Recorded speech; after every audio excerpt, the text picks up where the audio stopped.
Number 5, which of the following is equivalent to the expression above? 3 times quantity 2x plus 1 times quantity 4x plus 1.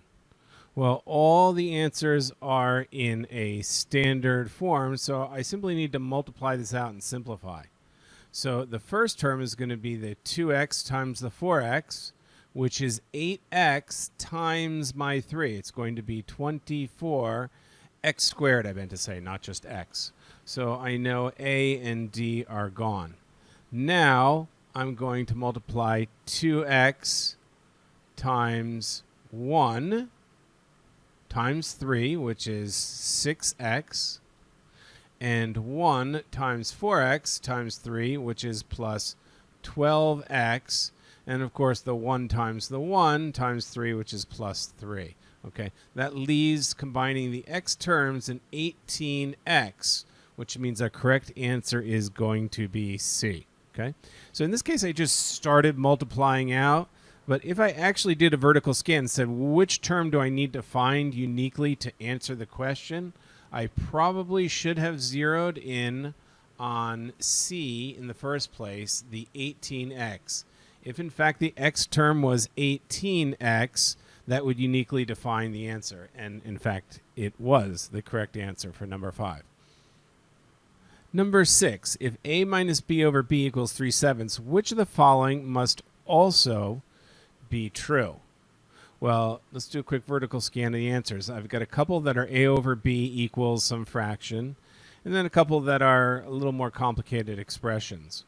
Well, real quick, I might take a second just to check. In A, it would assume A equals 4 or negative 4 and B equals 7. B would assume A equals 10 and B equals 7. And just plug those back in, see if they work. Use our answers to back solve. So A equals 10 minus B equals 7 over B, which is 7. Does that equal 3/7? The answer is yes, it does. Therefore, B is the correct answer for 6 right away. Alternatively, I could go through a full algebraic solution, and let's take a look at that for a moment. A minus b over b equals 3/7. I've got a proportion equation. I'm going to cross multiply. So 7 times a minus b, quantity equals 3 times b. Distribute 7a minus 7b equals 3b. And I'll add 7b to both sides to isolate my a on the one side. And I get 7a equals 10b. Now, in most of these, I'm trying to solve for some fraction of a over b or some more complicated. So I can simply divide through on b by b on both sides, and then ultimately divide through by 7, and I'll get a over b equals 10 over 7. Exactly the same answer we got before. So, while preparing to run a marathon, Amelia created a training schedule. Distance for a longer run increased every week by a constant amount. So this is going to be a linear equation, a constant rate of change.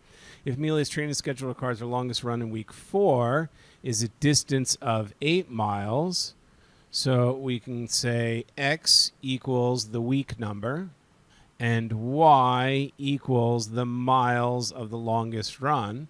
Then we've got a coordinate pair that we can mark, and the first coordinate pair would be 4, 8.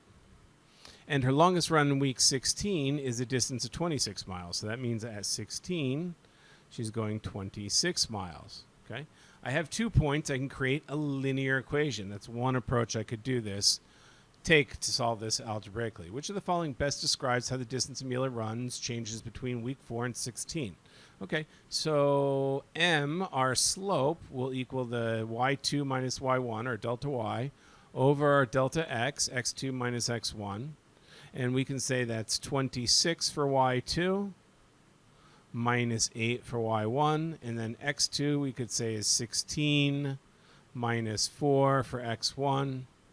And we would get a total of 18 over 12, which is 1.5. So y equals 1.5x plus some b. Well, we don't know b here, but we don't need to. All the answers just give slopes. increases half a mile per week, increases 2 miles per week, increases 2 miles every 3 weeks, which is essentially 2/3 of a mile per week, increases 1.5 miles each week. Well, the 1.5 means she increases her distance, her y value, 1.5 miles per every unit x, that is per week. The correct answer is going to be D.